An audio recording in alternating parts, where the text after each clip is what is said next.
It's a 5.4 liter V8. Oh shit. Watch out, because I was already here. Where did the mouse came from all of a sudden? Here we are out the trail. I've been out here for some time now, trying to take some pictures and stuff of the van and the bike and of the trail. I'm out here at my favorite trail. Those of you who know, I'm not gonna disclose it because I don't want it to blow up. I don't want any more people out here. I don't want any more traffic. Here's the van.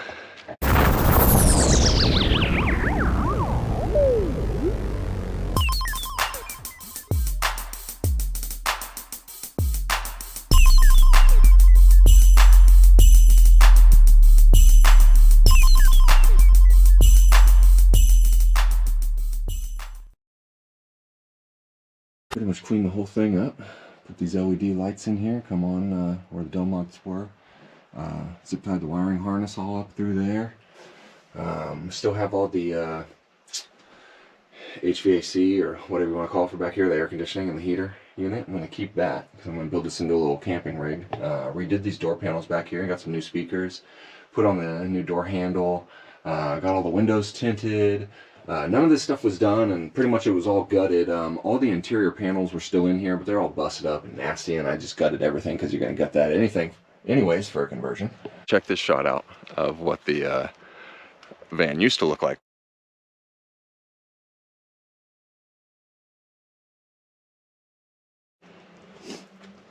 I've gutted all that stuff. Carpet is still original. It was actually not too bad.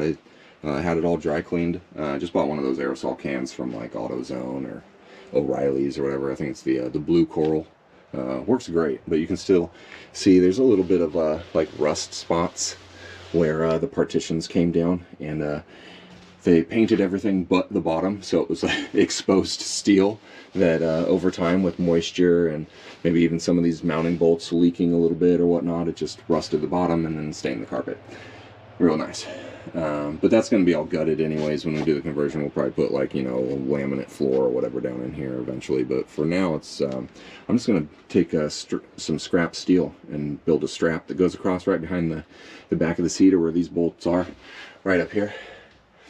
And then I'm just going to basically build like the loop that like goes over the front tire, almost like the racks that you pull up in your bike into, like at the park or at a school or something, and run the cable lock through it. That way I can just put all the bikes in here, because they all stand up with their wheels in here. Let me throw the bike up in here. There we go. There's a bike in there, upside down, but as you can see, I mean, it's still going to be the same height, flipped back over the right way. But yeah, I mean, even when the headliner was in here that I gutted, I mean, just from gutting the headliner, we gained about 4 or 5 inches. The thing hung really low because it had all the ventilation from this system right here.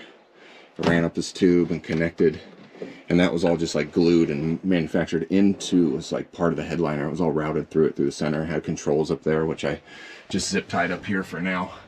So it's still going to be all back here so you can control everything. And it'll be all cleaned up and hidden once I'm all done with the conversion. But for now, it's just going to stay gutted. It's going to be like a mountain biking rig and maybe hauling stuff for the house. But for now, this is how we travel. It works. All right, here we are up front. So I can show you guys everything I did up here. Put a little dual DIN touchscreen in here. That was the first thing, because somebody before had tried to steal the stereo, so it was all busted, didn't even work, the factory stereo, so we just junked that and got this at Walmart, like 150 bucks. What's awesome about it is it's got this little USB charging port right here. So I can actually mount my GoPro up here and do like the time-lapse videos, like I'll show you here in a second. Clip of, and I can just run power right from this right up to my GoPro right here, because I have the media mod on it, and it'll just, the stereo will power it the entire time, so it doesn't use battery. I don't have to switch out batteries, and then I can take like, you know, a several hour drive and time lapse the whole thing, or time warp the whole thing, excuse me. Either one. That's the other setup I run that I was talking to you guys about, is the GoPro suction cup mount. I usually do like time-lapse videos out the front, like this.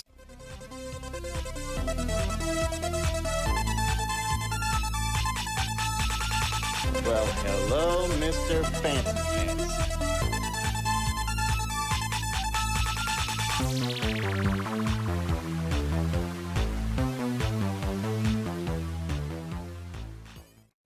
So I wanted to show you guys this real quick too. I also installed a backup camera on the back. It's one of those Echo brands from like Best Buy, or most stereo shops have them. So when I put the van into reverse,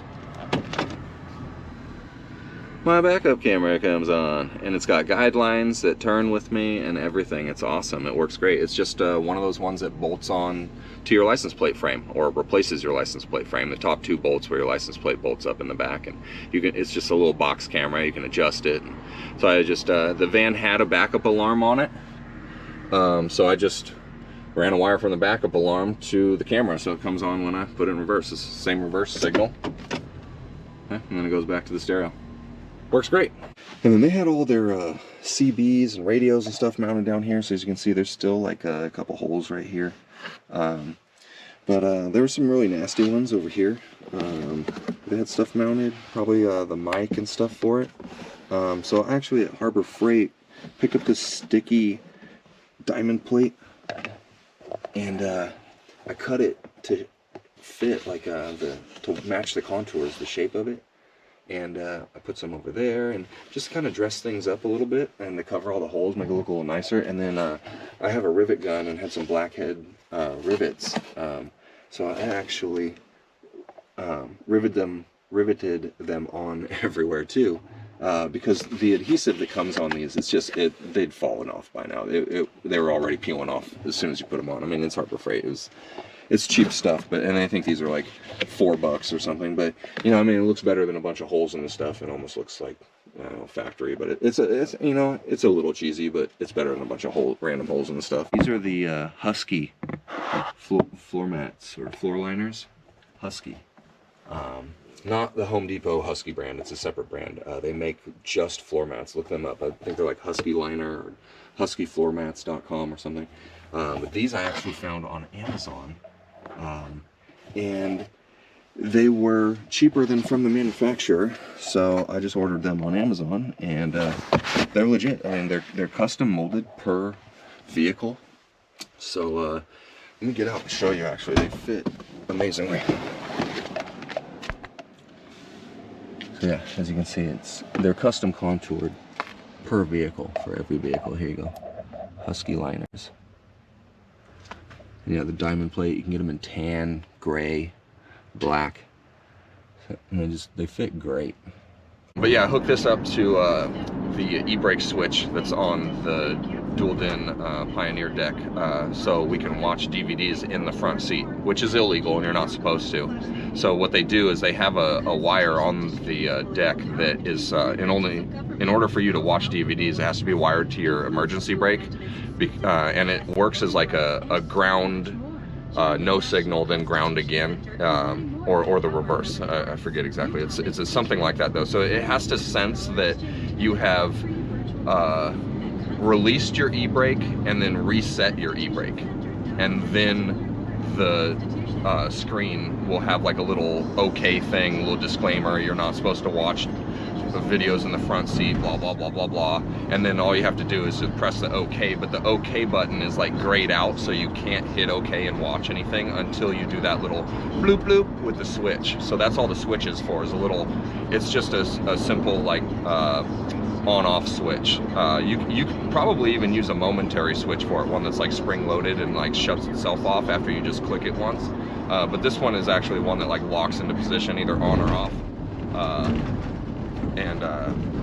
So I just rock it on and then back off, and then it'll light up the OK button on the screen, and then I can hit OK, and then we can watch a DVD. So that's all I have it for. I have the same thing wired in my Cruiser to watch too. DVDs. Yeah, so you can just be like, that's all you had to say. You can just be like, click click.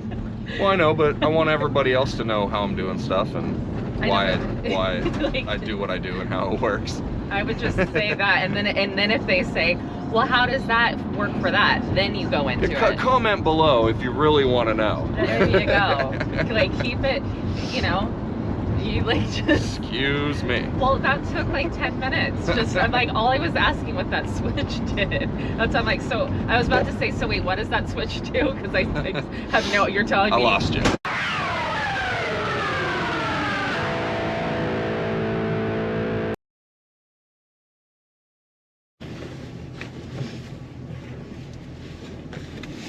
Yeah.